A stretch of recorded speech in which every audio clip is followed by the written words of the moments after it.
Hello.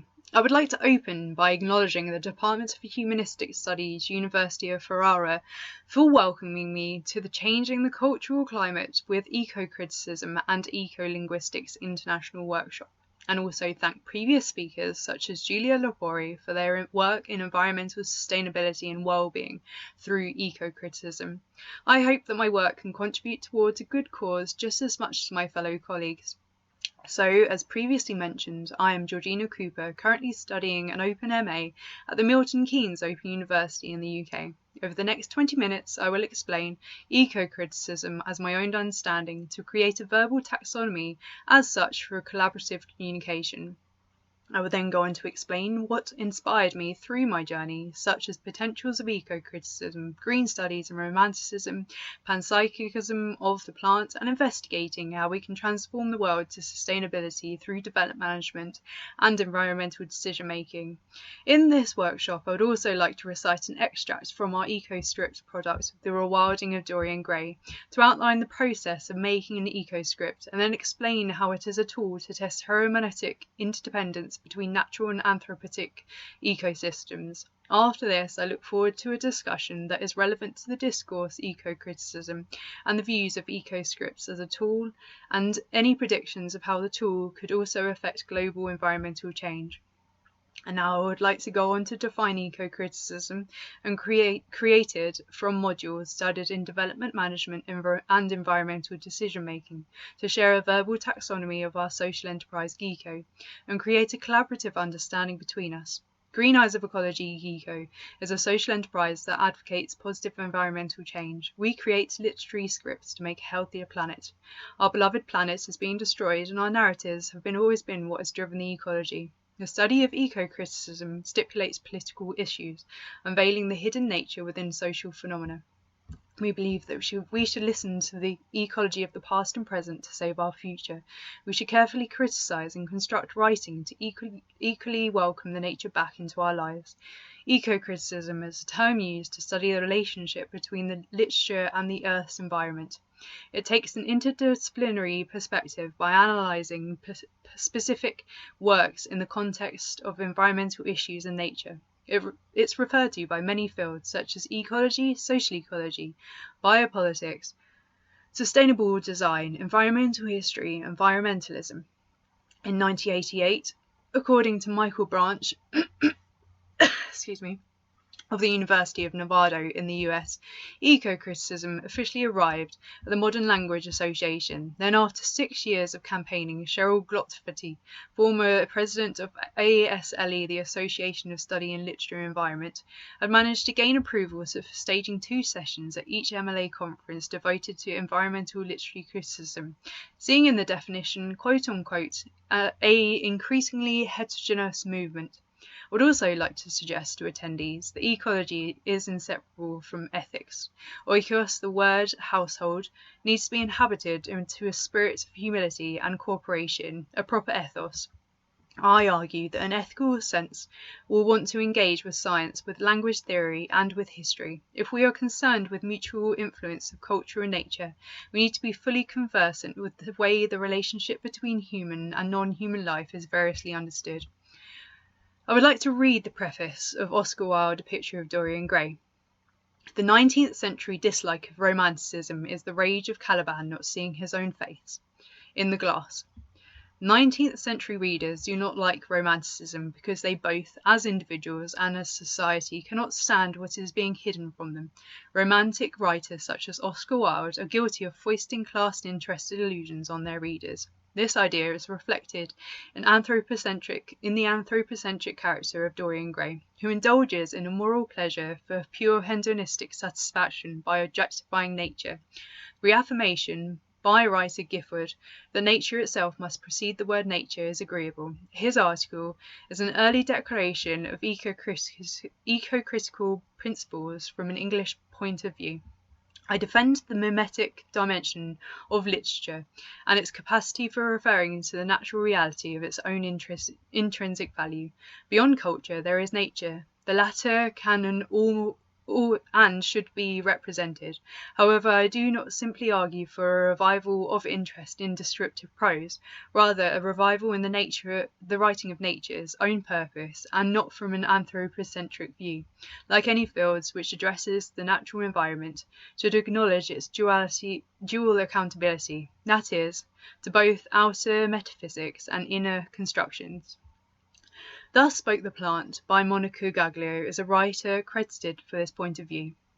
Thus, nature is best represented not through a flat naturalism, but rather through philosophical play of language, which alerts the reader to the delicate poise between the non-human environmental world and the human mind. It therefore incorporates the claims of panpsychism that objectification is as much about literariness as it is about extra-literary reality, that the intertextual context is as important as the individual environmental value. I endorse ecocriticism as an inclusive, progressive development of literary tools. I do not accept the pastoral mode of writing can simply be dismissed as a reactor on the grounds that it appeals to the natural beauty, tends to support the established human hedonistic order. Nature itself needs historicising, and its politics queried. I disagree with the claims from writer Garrod that has been also criticised by journals such as the Green Studies Reader, from Romanticism to Ecocriticism, that pastoral underpins the equation of nature with fixity and essence, by reminding us that Romanticism at its best demonstrates openness and expansiveness. Thus, pastoral might come to be seen as the most radical of literary forms. I believe it's necessary for Green Studies to distinguish itself from the conventional Marxist-orientated criticism in order to support local ventures such as ecocriticism, as it encourages nature's potential and expands its possibilities. As illustrated in the second edition, Impact, Potentials and Possibilities by Stephen Waring and John Neal. Now, to finalise this section, I would like to read a part of the preface of Geeco's Rewilding of Dorian Gray. The 21st century dislike of environmentalism is the rage of Caliban seeing his own face in the glass. This idea is reflected in the anthropocentric values of life, who indulges in a moral pleasure, such as natural resources for pure hedonistic satisfaction. IEMA, who are an international membership organisation committed to global sustainability, are currently reconstructing towards sustainability with important environmental and social decision-making. They are currently protecting and rewriting policies to protect our natural resources for the 21st century readers, but it is ignored through our own likening for immoral pleasure. We see our destruction, our reflection, and yet we dislike seeing the obvious. The 20th century readers do not like ecocriticism because they show the reader uncomfortable truths about themselves, both as individuals and as a society, though they are not prepared to face the devastation. I will now recite an extract of our Ecoscript product, The Rewilding of Dorian Gray. EXT, futuristic street, continuous, shot from behind Dorian and Harvey, who are looking at a rather large structure of a tree with an unusual shaped restaurant outside of it. The only way to work out that it's a restaurant is by the sign saying food with friends. Both walk across a large green field. Dorian: yes, Harvey, the gods have been good to me. But what the gods give, they quickly take away. They say you have only a few years in which to live really, perfectly and fully. When my youth goes, my beauty will go with it. Every month, as it wanes, brings me nearer to something dreadful, something hideous. Harvey: time isn't jealous of you, and you have no similarities to those lilies and roses. You should just live the life that is in you and be rid of your ego. Let nothing be lost upon you. Be always searching for new information. Don't be afraid to accept serenity, as hedonism is behind us now. Our century put that behind us a long time ago. You might be its visible symbol of its change reflecting away from nature. With your personality, there is nothing you can do. The world belongs to itself each season. Dorian: the common hill flowers wither, and I witness its expense, and its blossom again will fill my nostrils. The Lebaron has a will to be painted for all to observe. In a month there will be purple stars on the clematis that will fascinate our wives and mistresses, and year after year the green nights of its leaves will hold its purple stars. Harvey. This was the problem of your age. Over time, this wonderful objectification that you speak of grew in intensity, until nature became an easily discardable resource, objects to feed the ever-fueled anthropocentrism. See this bee in front of me. Gestures to the bee. Gestures to the carder bee. The camera follows the bee around the restaurant, over a field and to a nest, where it shows its flight path. Harvey, voiceover. We have this insect to thank for its buzz, a buzz that helps our own happiness, because words are a delight to share. But this buzz that we hear has its own purpose. Why do bees buzz? Dorian, voiceover. It's the wings, when they rub together. Harvey, voiceover. Or is it what the researcher named Sladen said back in 1912, that the noise was caused by air passing over the edge of the membrane in the tiny holes in the segments of the abdomen? Who knows, but it wasn't for the purpose of making us use it to express energy, that's for sure. Dorian, voiceover. And the same question can be applied to every other entity that we objectify in nature, just to satisfy our own needs. And all because they can't speak to justify their reason to be on this planet. Dorian, voiceover. The bee finishes, and the camera pans out to an oak tree. Harvey, a tree can't say you need me as much as I need you, mate. And just because we don't have time to stop and think, we will only realise when it's too late. Dorian, that's because the tree has no cognitive function. We humans are biologically designed to be the superior part of the ecosystem. Harvey, we humans aren't the most important thing on this planet. And nature has its own undiscovered path as well. But we never get back our trees. We never get back nature. There is absolutely nothing in the world more important than trees.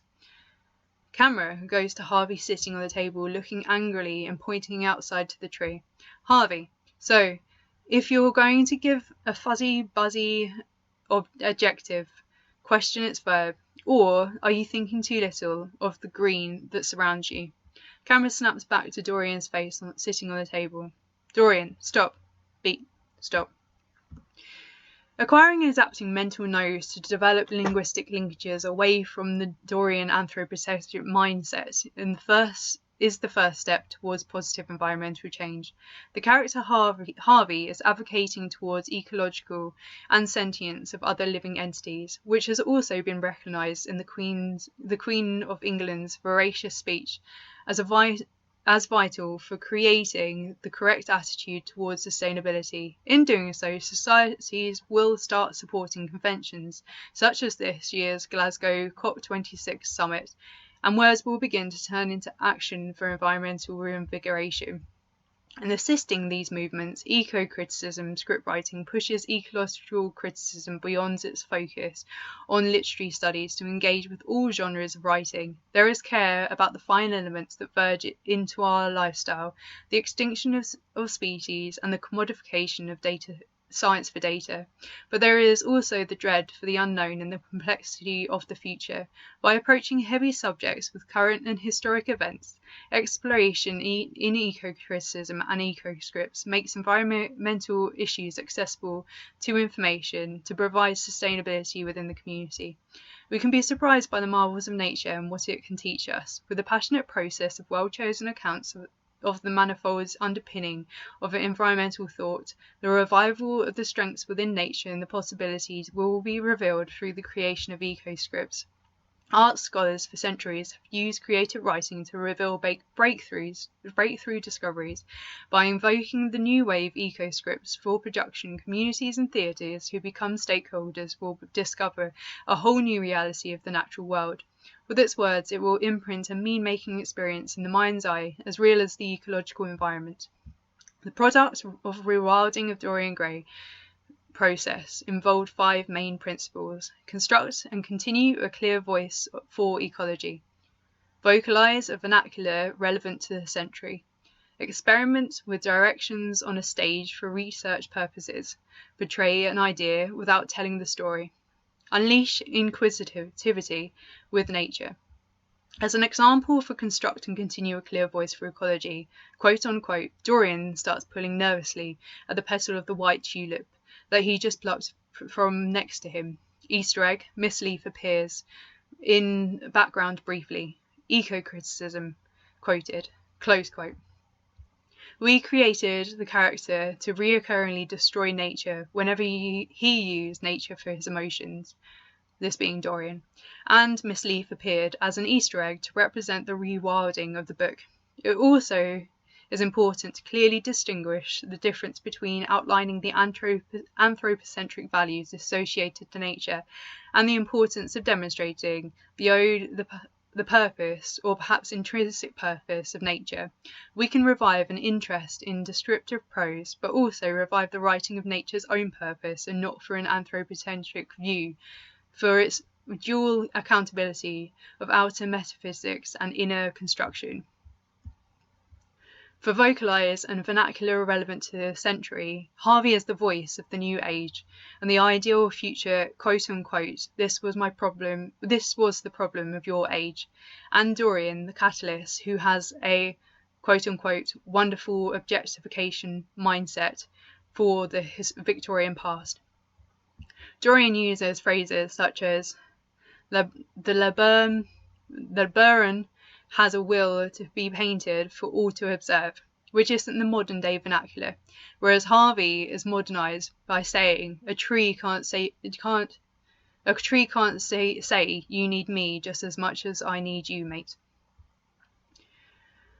To experiment with directions on stage for research purposes, we used Harvey to gesture to a carder bee.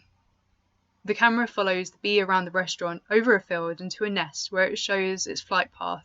In terms of research, it's trying to find effective ways to demonstrate the intrinsic value of nature without instilling it too much into the viewer's own entertainment. To portray an idea without telling the story, we use questions in the script to engage the reader, but create a discovery of their own learning, such as, are you thinking too little of the green that surrounds you? Finally, we unleashed inquisitively